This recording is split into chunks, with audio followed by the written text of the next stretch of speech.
I don't know why I've loaded up the festival thing. I actually really want to do the Toes and Abasi guitars thing, just as a nice moment of levity. Let's do it. So I think we should go from a Abasi it should be guitars. a shit sandwich. Yeah. Good topic, bad topic, good topic. So let's do that. Abasi guitars. Nice. Yes. So, what do we know about Abasi guitars currently?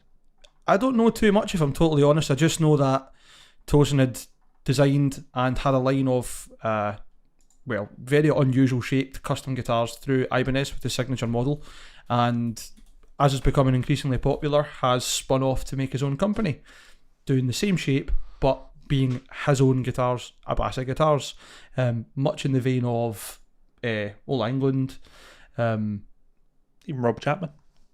Yeah. So there's a couple of guys doing it, and they won't be the last either. There'll be a lot of people who push forward for it.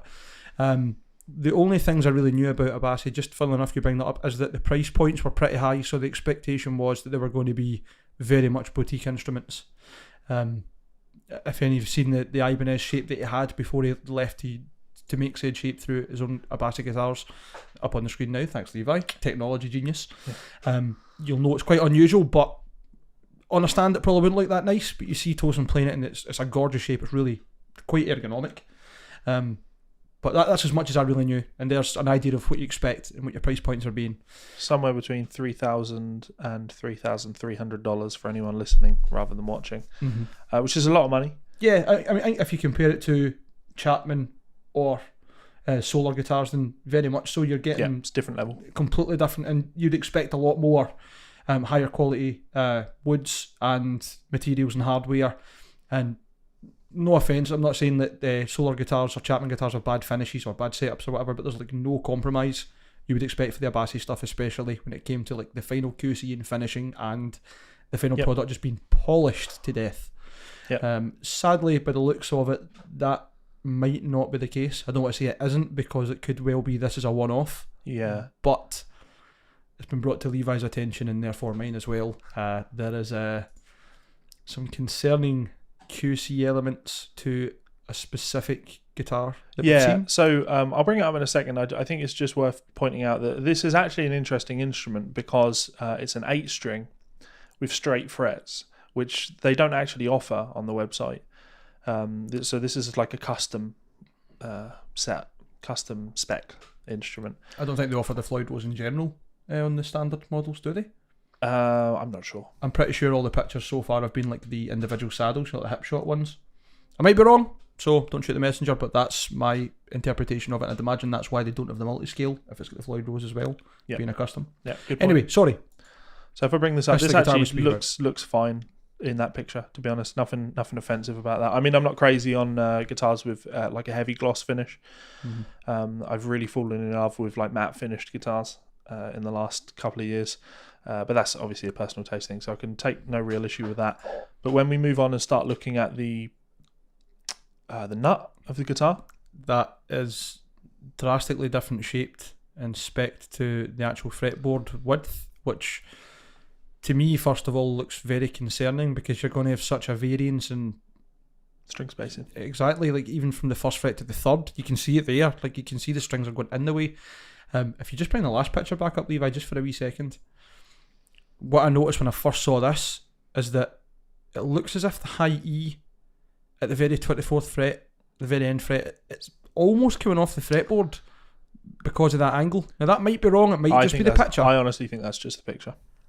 I'm not so sure, because if you look from where you can see the 11th fret upwards, the space between the string and the end of the fret tang and the end of the fretboard gets so narrow. By the time you're on the 24th fret, it's almost like you're going to be on where they've chopped the fret. Again, might be perspective. You're seeing it obviously from the bass end. There's going to be a slight variance. You're not looking at it completely straight down. So, might be wrong, but that was my take on it. This, however. Yeah, so now what we're looking at is the neck join onto the body. Join's a strong word to use there, Levi. Yeah, it's barely joined. I should point out, this has been thrown up in the music discussion Facebook group, and the guy that actually made the guitar is pretty active in there and is responding to people, and I have enjoyed following it, to be honest, I've enjoyed him saying, so do people want to talk about this, like an honest conversation about this kind of thing, expecting him to throw his hands up and say, look, I fucked up. And someone said, yeah, I'd like to talk about this. And he said, what is it? What issues do you have with this then? And the guy just posted this picture, which again is a picture of the join on the base side of the neck to the body. And the guy just responded with, so what is it that you think you're seeing there? Which is already quite like a shitty comment. What do you mean? I don't think it was meant to be, but it definitely came across as incredibly out of order. Yeah. And the guy reposted the picture and put lots of red circles around all of the issues. And there's a good 13 in that image. And quite rightly. Like it's a mess. Yeah, that's not what you'd expect for a $3,000+ guitar. Yeah. If you ordered... is it AliExpress? Is that what they call that site? Yeah. You get those knockoffs from China. Like Wish.com and all that shit. If you got something from there, that's what I'd expect. Yeah. If you got a $500 cheap Indonesian built guitar, that's kind of what I would expect. This isn't. This is a $3,000 guitar. And the guy came back and was like, when I say the guy that was wanting to discuss and point out how bad this was, said, I really don't think that you need to verbally explain a picture. Like, here's the picture. How the hell can you justify this? The guy has pointed out, I keep saying the guy, the gentleman that built the guitar is trying to maintain that this isn't actually a gap. This is like either paint or I can't see how it'd be paint because it's black and there's no black on the guitar. It also can't be because he then goes on to say that inside that gap, it's not like a problem. That's like finishing buff from where they've polished the guitar. It has to be a gap if it's in there. Yeah. Sorry to break your stride there. Yeah, and ultimately the argument seems he's attempting to make is that this is a picture, and pictures can look bad depending on the angle and the lighting and things like that. It doesn't look that bad in the flesh at all. But I think it's worth pointing out that the guy that's taken this picture has taken the picture for a reason. He's looked at it and said to himself, this doesn't look great. I should take a picture of this to show people that it doesn't look great. So for this guy to be jumping in and saying, oh, it looks much better in the flesh, and oh, that's just the photo. No, unless you were there when the photo was taken, you don't get to say that it's the photo that's the issue. But I mean, he is right about this image, because on this you can look at this and go, well, they look like they're corroded. But that is reflection. But you can't confidently say that unless you've got a picture from another angle. But the guy was trying to say that's just the angle the picture was taken at. No, you are thousands of miles away from where this guitar is. You don't know what's happened to this guitar in transit. Something could have happened. Something drastic could have happened. Could have gone in the sea for all I mean, I would throw this guitar in the sea.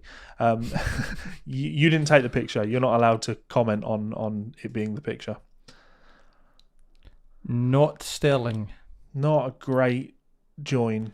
No. And actually, when Mike came over, I picked up his Ormsby, the one that we always put up here behind me, the second most famous guitar on my YouTube channel. Actually, it's the most famous guitar on my YouTube channel because I don't play anything in my most watched video. So, yeah.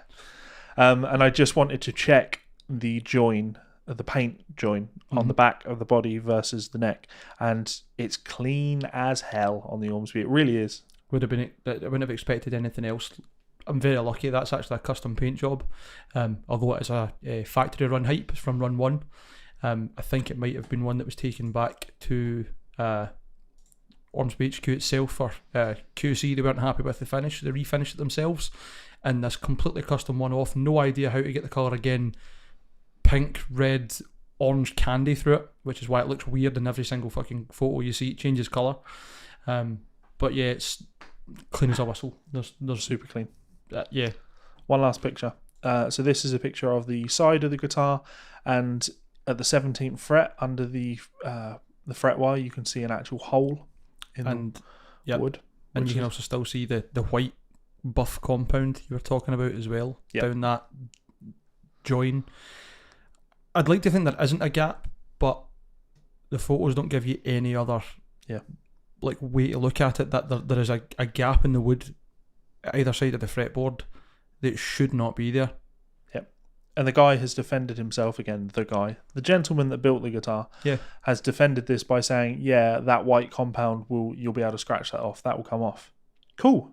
Why the fuck have you not done that before it left the shop? Exactly. We're talking QC here. It's the little points that make people go, "Holy shit!"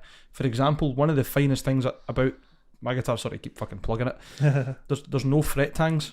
The frets are straight into the pockets, so it's just ebony up the sides with the dots, and it just looks so neat and beautiful. And he does mention, to be fair, when he's talking about it, because they're talking about the fret tangs. Who does? Said, the guy. The guy. Yep.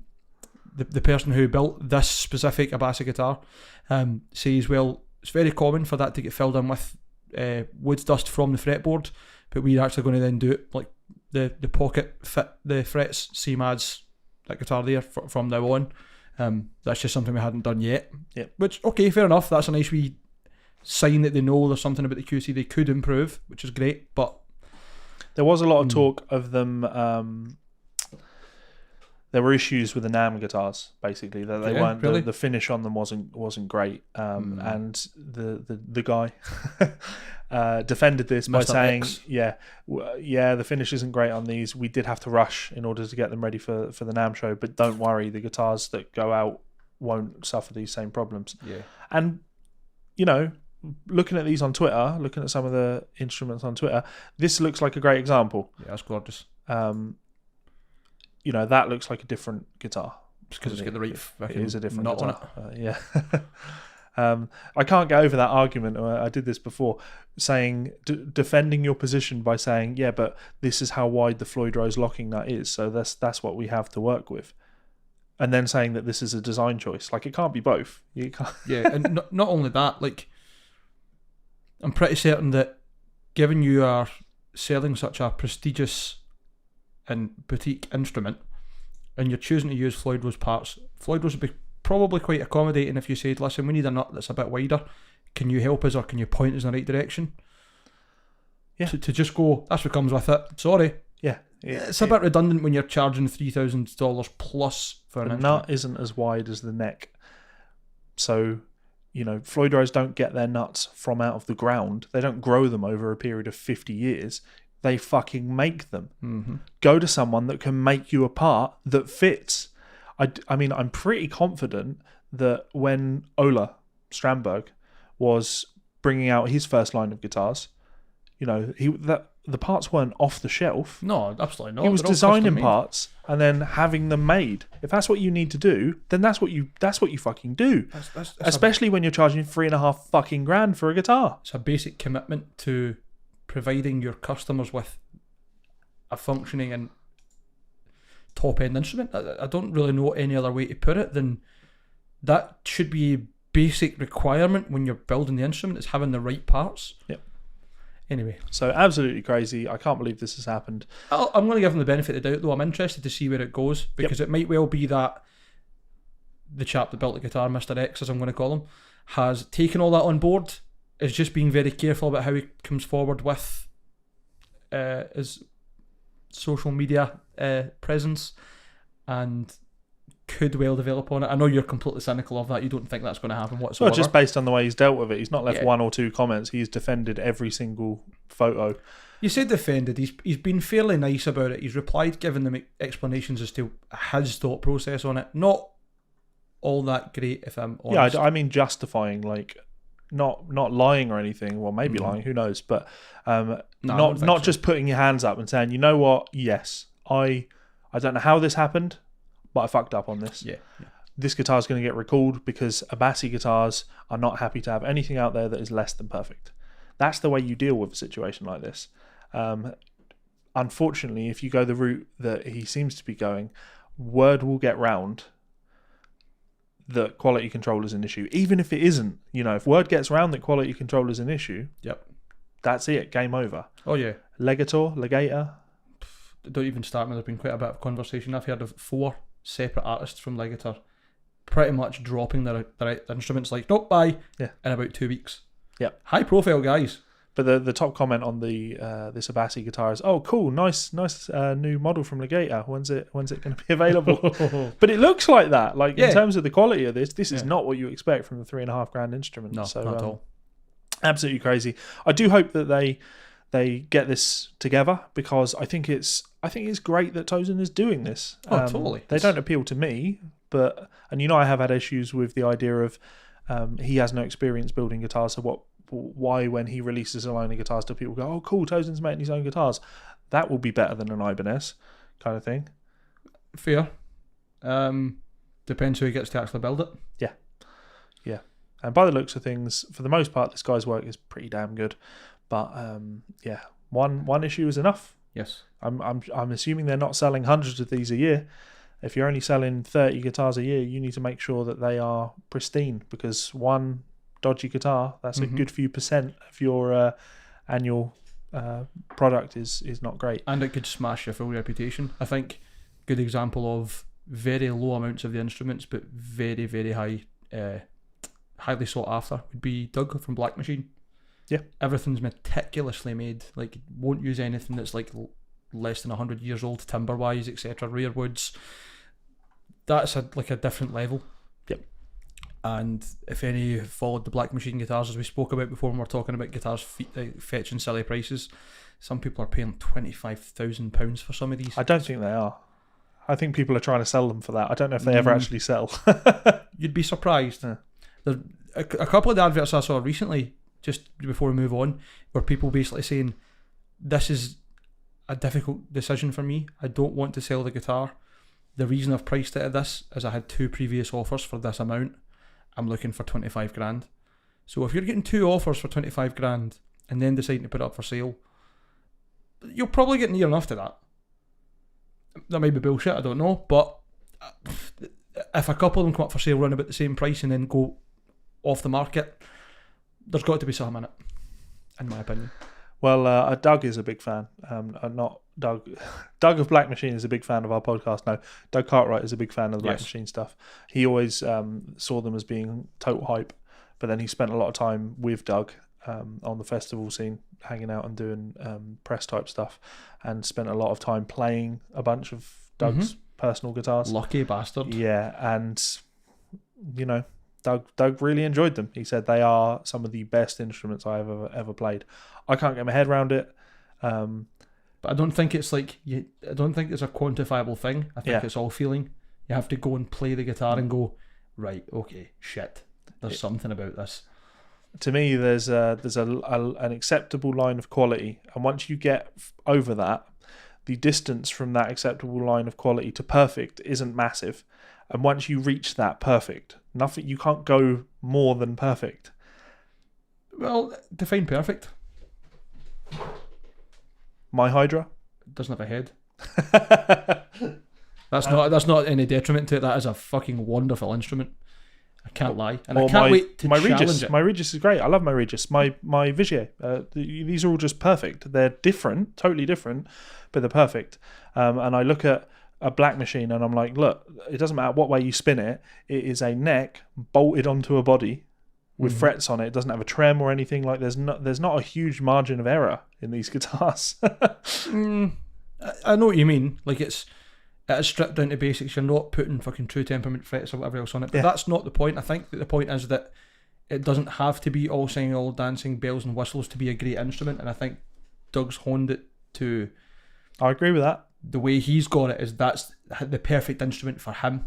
It doesn't need to be magic and have bells and whistles for it to be amazing, but I think that's how Telecasters work. Yeah, it needs to be magic and have bells and whistles in order to justify the prices that people seem to be willing to pay for these guitars. Yes. Which, let's be fair, you're an Ormsby player, and that guitar behind us is called the Hype Machine, right?